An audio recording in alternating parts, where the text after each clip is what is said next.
श्री परमात्मने नमः।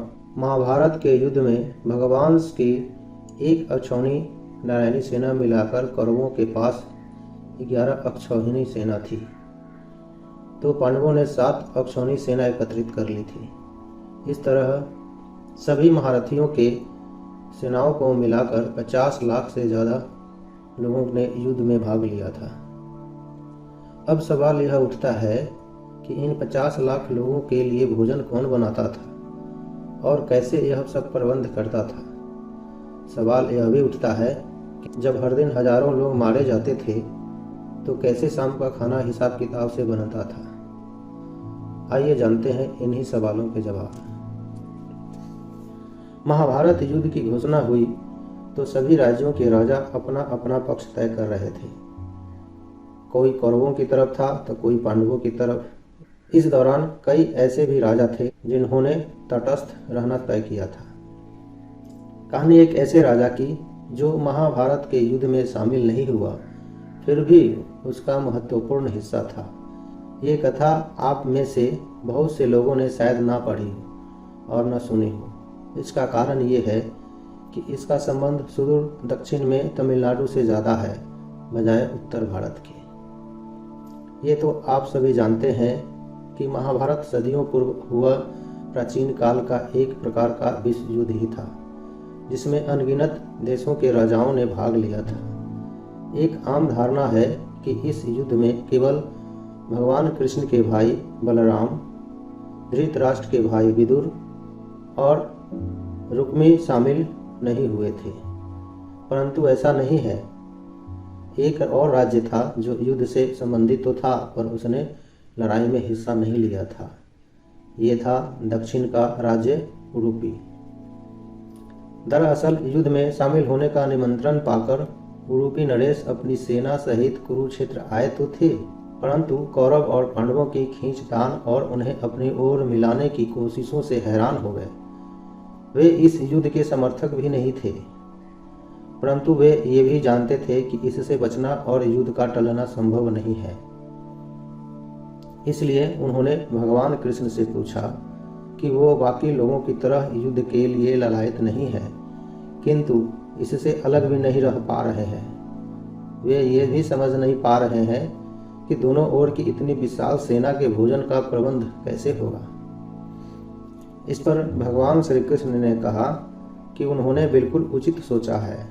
अब वे ही बताएं कि क्या उनकी दृष्टि में इसका कोई उपाय है। तब उडुपी राजा ने कहा कि उनकी ये इच्छा है कि मैं अपनी पूरी सेना के साथ दोनों सेनाओं के भोजन का प्रबंध करूं। इस पर भगवान श्री कृष्ण ने उन्हें लगभग 50 लाख योद्धाओं के भोजन प्रबंध करने की अनुमति दे दी। कहते हैं कि कर्नाटक के उडुपी जिले में स्थित श्री कृष्ण मठ में ये कथा हमेशा सुनाई जाती है। ऐसा माना जाता है कि इस मठ की स्थापना उडुपी के सम्राट द्वारा ही करवाई गई थी, जिसे बाद में श्री माधवाचार्य जी ने आगे बढ़ाया। ऐसा भी कहा जाता है कि युद्ध के अंत के बाद महाराज युधिष्ठिर ने उडुपी के राजा से पूछा कि आप किस तरह यह जान लेते थे कि आज इतना ही भोजन बनाना है। तब उडुपी के राजा ने इसका श्रेय श्री भगवान कृष्ण को दिया। महाभारत युद्ध सूर्योदय से सूर्यास्त तक होता था, तो भोजन आदि क्या सूर्योदय से पूर्व कर लिया जाता था या दिन के मध्य में भोजन विश्राम आदि होता था। लेकिन उडुपी नरेश के समक्ष यह सवाल था कि प्रतिदिन में भोजन किस हिसाब से बनवाऊं, खाना कम या ज़्यादा तो नहीं होगा। उनकी इस चिंता का हल भगवान श्री कृष्ण ने निकाल लिया था। युद्ध लगातार होते थे, जिसे जलपान करना होता था वो अपने पास ही रखता था और उसे ग्रहण करता था। रात के भोजन की व्यवस्था उडुपी नरेश करते थे। वे दोनों पक्षों के भोजन का प्रबंध करते थे। वे युद्ध में सम्मिलित नहीं थे। सूर्योदय से सूर्यास्त तक युद्ध होते रहते थे। सिंधु नरेश जयद्रथ का वध, अभिमन्यु का वध इसके उदाहरण है। 18 दिनों में मात्र 10वें दिन युद्ध दोपहर तक हुआ। उसके बाद दोनों सेनाएं भीष्म के सरसया का दुख मनाने के लिए रोक दी गई। कहा जाता है कि श्री कृष्ण इन 18 दिनों तक रात्रि में केवल मूंगफली खाकर रहते थे। कहते हैं भगवान कृष्ण जानते थे कि युद्ध में अगले दिन कितनी सेनाओं का अंत होने वाला है, इसलिए वे उतने ही मूंगफली के दाने खाते थे जैसे 10 मूंगफली के दानों का अर्थ 10,000 सैनिकों से होता था। इसलिए भोजन बनाने वाली सेनाओं को पता चल जाता था कि अगले दिन इतनी सेनाओं का भोजन नहीं बनेगा।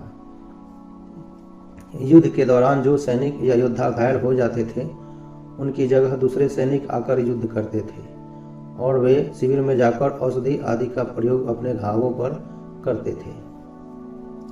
महाभारत के युद्ध में कुछ नियम थे, किंतु ये नियम अभिमन्यु वध के बाद टूटने लगे थे, विशेषकर तब जब घटोत्कच युद्ध में आए। घटोत्कच के युद्ध में प्रवेश करने के उपरांत युद्ध रात्रि तक होने लगे। राक्षसी युद्ध शैली का युद्ध अधिकतर रात्रि में होते हैं।